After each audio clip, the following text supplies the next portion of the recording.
And also regarding the publication of the census report, it is a futile excess. Hence, I fully support the bill with these reservations. Thank you very much. समाज के लोगों को न्याय देने के लिए OBC bill लाया, उसका मैं स्वागत करती हूं तथा महाराष्ट्र के सभी ओबीसी समाज के तरफ से पंतप्रधान जी का आभार व्यक्त करती हूं। हमेशा महाराष्ट्र में पिछले 2 वर्षों से कुछ भी चीज अगर गलत होती है तो बोलते हैं ना, बच्चों की तरह बड़ों पे उंगली दिखाते हैं कि अगर ये नहीं हुआ तो ये केंद्र सरकार ने नहीं किया, अच्छा हुआ तो मैंने किया, मुझे अप्रिशिएट करे, अगर बुरा होता है तो केंद्र सरकार ने किया। ये तरीके से पिछले 2 सालों से हमारे महाराष्ट्र में चलते आया है। और जिस तरीके से ओबीसी समाज के लोगों को आरक्षण नहीं मिल रहा था, परंतु आज केंद्र सरकार द्वारा ऐतिहासिक निर्णय लिया गया और उसकी जितनी प्रशंसा की जाए उतनी ही कम है। और उस बिल के माध्यम से ओबीसी समाज के साथ साथ मराठा और धनगर समाज के लोगों को भी अधिकार और न्याय मिलेगा। महाराष्ट्र के सभी ओबीसी समाज के लोगों को शिक्षण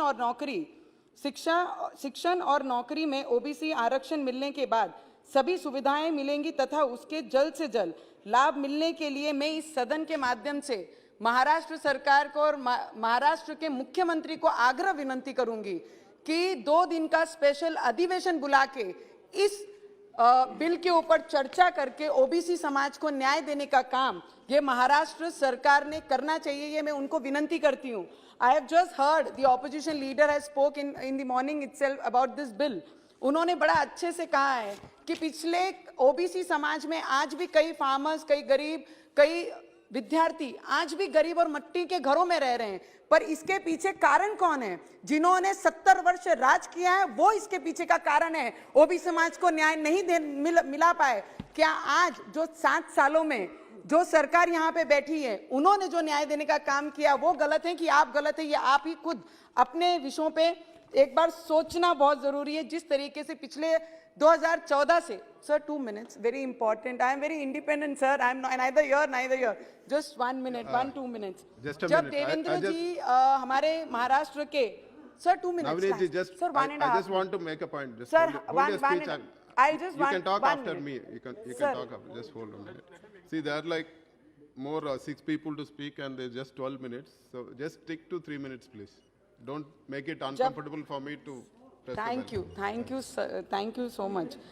जब देवेंद्र सरकार जी की सरकार, हमारे बीजेपी सरकार जब थी और मुख्यमंत्री देवेंद्र जी थे, उन्होंने एक स्पेशल ओबीसी विभाग बनाया गया था तथा इसके ओबीसी मंत्रालय का दर्जा दिया था। ये पहला ऐसा राज्य है जहां पे आईएएस ऑफिसर नियुक्त किया था। और ओबीसी के लिए जो काम देवेंद्र जी ने किया, कोई भी राज्यों में ऐसा अभी तक मंत्रालय जिसको मंत्रालय का दर्जा मिले, ऐसे कोई भी राज्य में अभी तक नहीं हुआ है।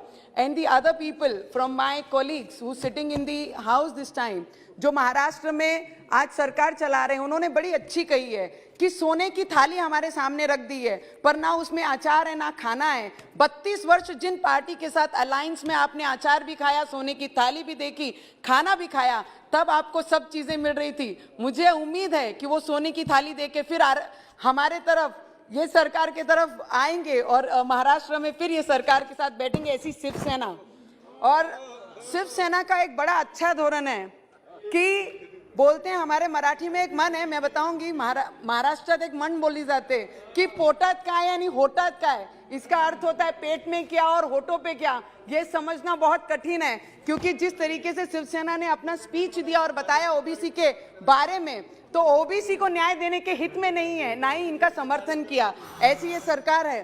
Sir last one minute sir,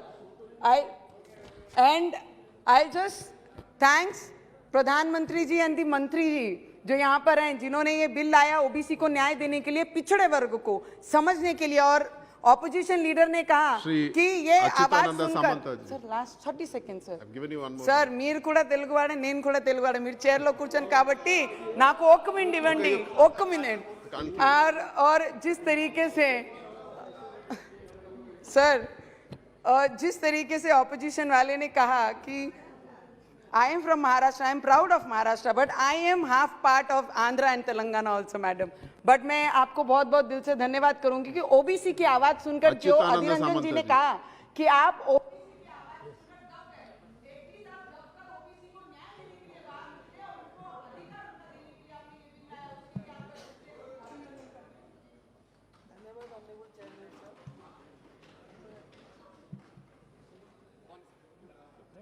Yeah.